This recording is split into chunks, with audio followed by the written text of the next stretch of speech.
പകലിൻ്റെ ആദ്യവും അന്ത്യവും എന്തെങ്കിലും ഖൈറൊന്ന് ചെയ്താൽ സോദരാ ആരെങ്കിലും പൊറുക്കപ്പെടും, ഇടയിൽ ഭവിച്ചാൽ ദോഷവും.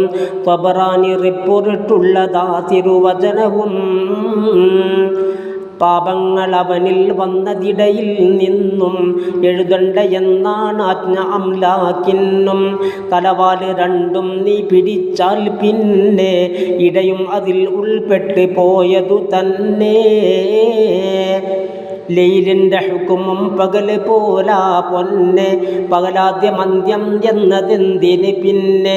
പകലാണ് ദോഷം കൂടുതൽ എന്നുള്ളതാ, അതുകൊണ്ട് മാത്രം പകലെടുത്ത് പറഞ്ഞതാ.